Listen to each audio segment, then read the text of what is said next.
Welcome to The Explainer. You know how we do it here. We take big, sometimes complicated ideas and break them down. And today, wow, we've got a big one. We're diving into a concept that has shaped centuries of theological thought: predestination. So let's just get right to the core of it, right? At the heart of this whole discussion is a question I think pretty much everyone has asked themselves at some point.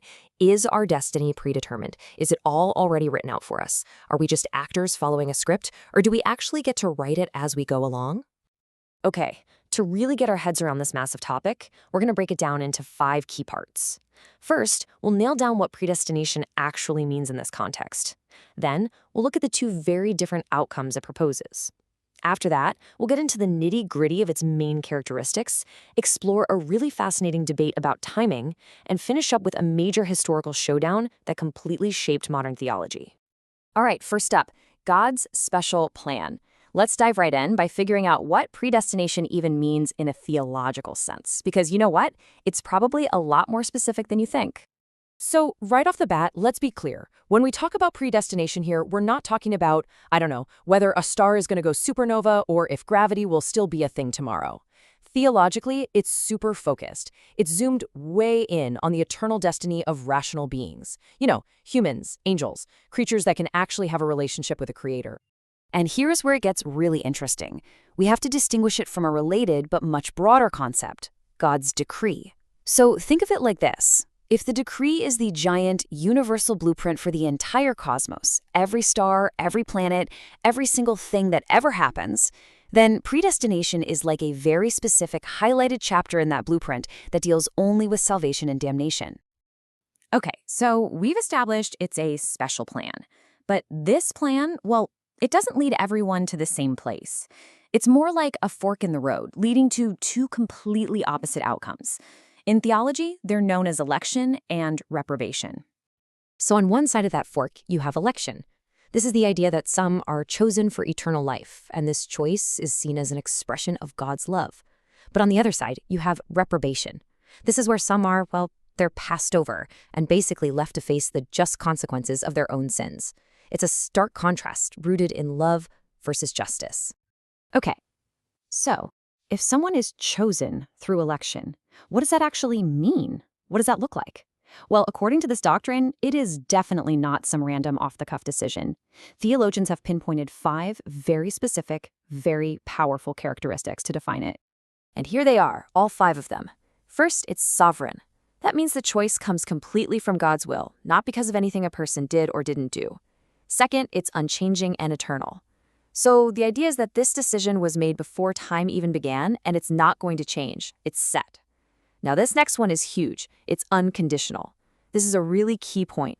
It doesn't mean God peered into the future, saw who would have faith, and then chose them. The choice itself is the starting point. And finally, it's irresistible. Now, hold on. That doesn't mean what you might think. It's not like being forced against your will. The concept here is that God's call is so powerful and so effective that it actually changes the person's heart so they genuinely want to respond to it. So, you'd think once they agreed on all that, they'd be done, right? Nope. This is where things get even more, theological. Even the folks who agreed on all 5 of those points got into this really fascinating debate. The question wasn't if God chose, but when. Specifically, what was the logical order of events in God's mind? Yeah, it really all boils down to the sequence. You have 2 big camps here with some pretty big words. First, there's supralapsarianism. Just think supra, meaning above the fall. This view says God's first decision was who to elect and who to pass over. Then he decided to allow humanity's fall into sin. The other view is infralapsarianism. Infra meaning below or after the fall. This one says God first decided to create humanity and allow the fall, and then from that fallen group, he chose who to save. It's a super subtle difference, but it has big implications for how you view God's motivations. Okay, so this might sound like a super abstract academic argument, right? But believe me, it did not stay in the books. In the early 1600s, this whole debate just exploded into a massive historical showdown in the Netherlands, one that would literally define the future of Protestantism. This all came to a head at a massive church council called the Synod of Dort. Between 1618 and 1619, theologians from all over gathered to finally settle this thing. The main event was a clash between the followers of John Calvin and a new group who followed a guy named Jacobus Arminius. The Synode's job was to make a final ruling, and let's just say the verdict was decisive, and the consequences for the losing side were pretty severe.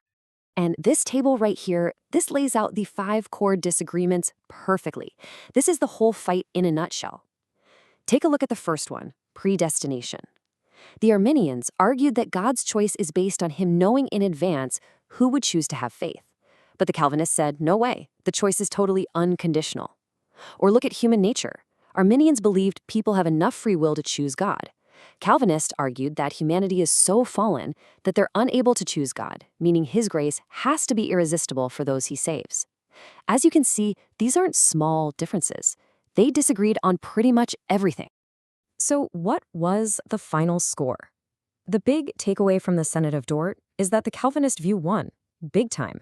The Council's final decision, which became known as the Canons of Dort, officially rejected those 5 Arminian points and basically locked in the Calvinist framework as official doctrine, and that decision echoed through Protestant churches for hundreds of years.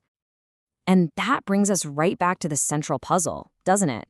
This is the tension that's still debated like crazy today, not just in seminaries, but in philosophy classes all over the world. If there's an all-powerful, sovereign God with a master plan, what does that actually mean for our freedom, for our choices, for our responsibility? It's this massive question that lives right at the intersection of faith, philosophy, and what it even means to have free will.